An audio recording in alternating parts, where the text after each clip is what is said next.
मुल्क में आला तालीम के शोबे में एक बड़ा पॉलिसी शिफ्ट सामने आया है, जहां हायर एजुकेशन कमीशन ने नई यूनिवर्सिटियों और सब कैंपसेस पर पाबंदी लगाकर एक सख्त पैगाम दिया है। सवाल ये है कि ये फैसला मयार को बेहतर बनाने के लिए है या फिर तालीमी मौके को महदूद करने का एक आगाज़ है। इस तमाम सूरत हाल पर बात करने के लिए हमें ज्वाइन किया है नुमाइंदा ख़ुसूसी इस्लामाबाद रियाजुल हक ने। रियाज, बड़ी ही अहम खबर है, मतलब मुझे ये बताइए, क्या HEC का ये जो डिसीजन है वो वाकई ही एजुकेशन के स्टैंडर्ड को बेहतर करेगा या फिर सिर्फ एक एक्सपेंशन को रोक देगा? जी बहुत शुक्रिया फजाना। देखें,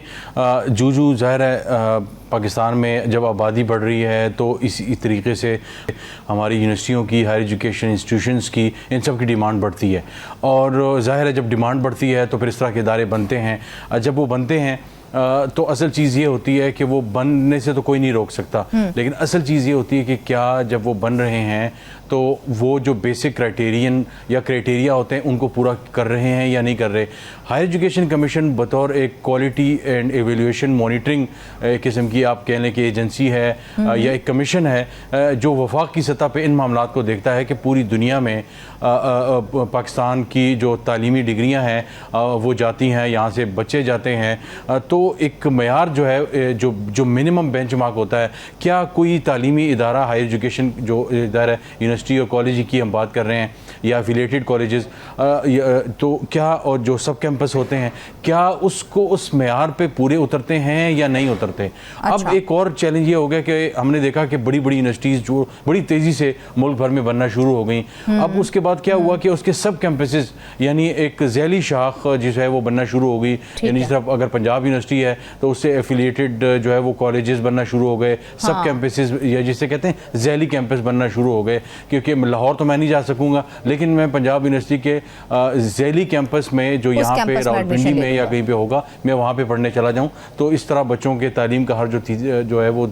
वक्त और पैसे का ज़िया, ये सब चीज़ें बच सकती हैं। ठीक है। लेकिन ओवर द ईयर्स ये हुआ और ये अरसे से होता आ रहा है, अब भी इस वक्त हो रहा है कि सब कैंपसेस बने, लेकिन वहाँ पे जो बेसिक क्वालिटी के जो पैरामीटर सेट किए होते हैं हायर एजुकेशन कमीशन ने, उसको जो है वो फॉलो नहीं किया जाता। अब पंजाब में एक सबसे बड़ा ये चैलेंज आ रहा है, इस तरह ये सिंध में भी है, KP में और इस तरह बलूचिस्तान में शायद इतना ज़्यादा ना हो,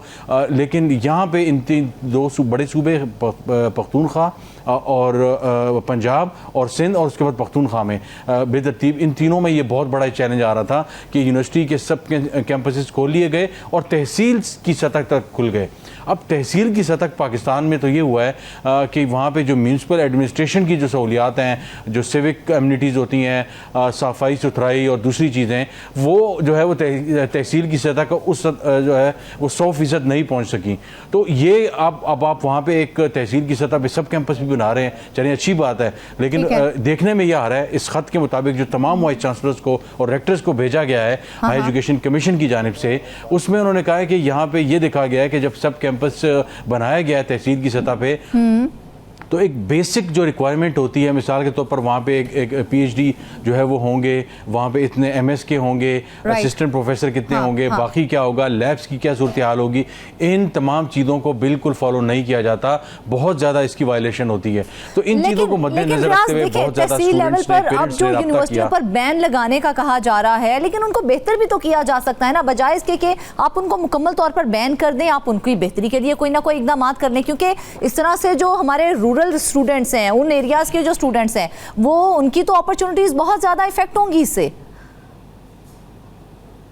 फरजाना, टेक्निकली थोड़ा सा मैं यहाँ पे समझा दूँ कि वो जो नई बनने वाली यूनिवर्सिटीज़ हैं, सब कैंपसेस हैं तहसील की सतह पे, उनकी ये जो पाइपलाइन में है उनको रोकने का फैसला किया गया है। जो ऑलरेडी चल रहे हैं उनके बारे में हरगिज़ ये फैसला नहीं किया गया, क्योंकि वो बहुत बड़ा डिजास्टर हो जाएगा कि हज़ारों बच्चे उसमें तो पढ़ रहे हैं, वो तो उन सब का मामला ख़राब हो जाएगा। तो किया यह गया है कि जो पाइपलाइन में थे, जिनका फैसला होना था, जिनकी मंजूरी होनी थी, वो और जिन्होंने अप्लाई करना शुरू कर दिया है एप्लीकेशन के लिए, एनओसी के लिए, उन सबको कैंसिल कर दिया गया है। और ये कहते हुए कैंसिल किया गया है कि अब जो पहले हो गया था वो हो गया था, लेकिन अब नहीं होगा। हाँ, अगर किसी ने करना है तो हायर एजुकेशन कमीशन को बाकायदा तौर पे वो अप्लाई करेंगे, जिस तरह यूनिवर्सिटी के लिए या सब कैंपस के लिए रूटीन में होता है। आप अप्लाई करेंगे और आपको एक नॉन ऑब्जेक्शन जो सर्टिफिकेट है वो मिलेगा।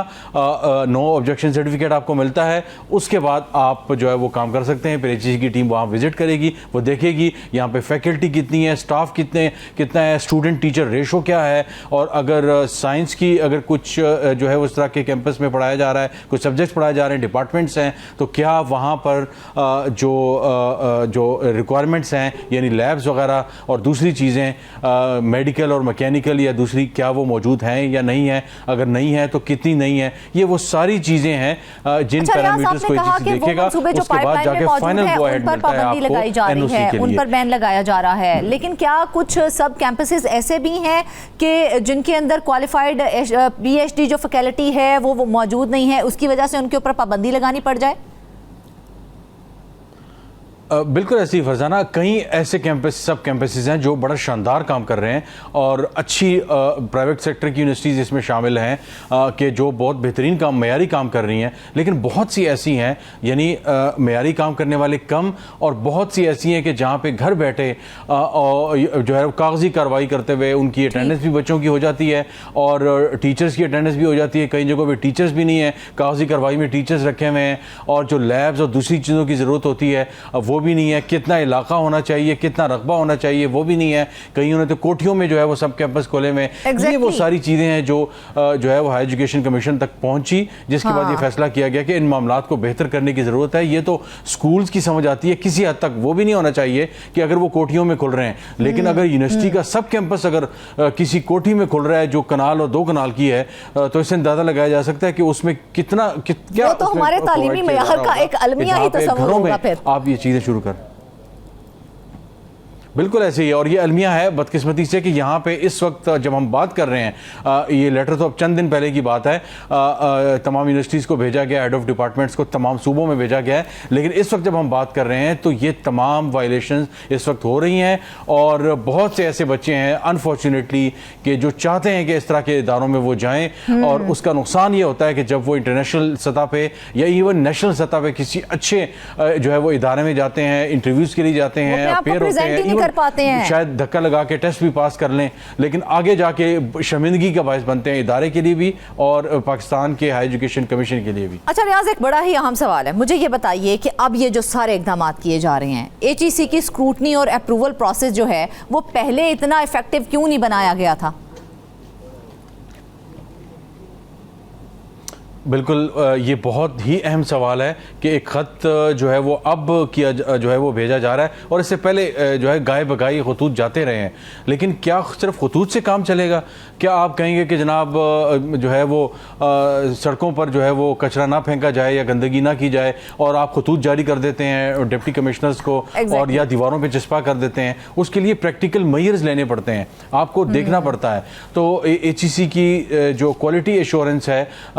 डिवीज़न है, वो एक अरसे से ज़ाहिर लगे हुए काम कर रहे हैं, बहुत अच्छा खासा बर्डन भी है, लेकिन मेरा ख्याल है उनको चीज़ें थोड़ा सा स्टेप अप करने की ज़रूरत है कि इस चीज़ों को थोड़ा सा सिस्टमेटिक तरीके से फोरेंसिकली चेक किया जाए, और उन यूनिवर्सिटीज़ और सब कैंपसेस को बाकायदा तौर पे वार्न किया जाए, नोटिस जारी किए जाएँ, फ़ाइन किया जाए कि जहाँ पे इस किस्म की जो है वो एक्टिविटीज़ हो रही हैं, जहाँ पे जो बेसिक जो पैरामीटर सेट किए गए हैं एचईसी ही की तरफ से, उसको नहीं किया जा रहा। किसी की फियर और फेवर की वजह से अगर आप जो है वो चीज़ों को वो कर रहे हैं, तो मेरा ख्याल है कि ये बददियानती है कौम के साथ भी, उन बच्चों के साथ भी, वालिदैन के साथ भी, कि अगर आप जो है वो किसी के इन्फ्लुएंस में आके सियासी असर रसूख हो सकता है, किसी ब्यूरोक्रेट का जो है वो दबाव हो सकता है, लेकिन अगर आप उसकी वजह से जो रिपोर्ट आपने लिखनी होती है, आपने बैक टू एचईसी कि जनाब यहाँ पे बेसिक जो चीज़ें हैं उनको पूरा किया गया, नहीं पूरा किया गया, वार्निंग कितनी मरतबा दी गई, क्या किया गया, और जो वार्निंग्स दी गई उसके बाद फाइनल वार्निंग, क्लोजर क्या क्या आपने कैंपस बंद किए, ये वो चीज़ें हैं कि जो बहुत कम सुनने में आती हैं। एक ज़माने में आज से 8-9 साल पहले तक ये चीज़ें एक्टिव थी, लेकिन अब पिछले कुछ अरसे में जो है वो ये चीज़ें काफ़ी मांग पड़ गई। अब ये HEC की जो नई इंतज़ामिया आई है, एग्जीक्यूटिव डायरेक्टर भी आए हैं और चेयरमैन भी आए हैं, तो शायद उनके जो है वो इल्म में ये चीज़ लाई गई है, तो अब उन्होंने जो है वो एक्शन लेने का सोचा है। लेकिन मेरी ये दरख्वास्त होगी इस प्लेटफॉर्म के तवज्जुह से कि वो सिर्फ खतूत तक ना रहें, बल्कि बाकायदा तौर पर प्रैक्टिकली चीज़ों को देखें। और पंजाब की अगर बात की जाए तो पंजाब में तो हाई एजुकेशन डिपार्टमेंट भी है, तो उनके साथ कोलैबोरेशन करके बाकायदा तौर पे विदाउट एनी इन्फ्लुएंस जो है और किसी के दबाव में आए हुए बाकायदा तौर पे जो है वो चीज़ों को देखा जाए, और जितना मेरिट को जो है वो किया जाएगा, जो मेयर्स हैं उनको टिक किया जाए, वो बॉक्सेस पूरे होते हैं तो ठीक है, नहीं होते तो अगर वो बंद भी करना पड़ा उन बंद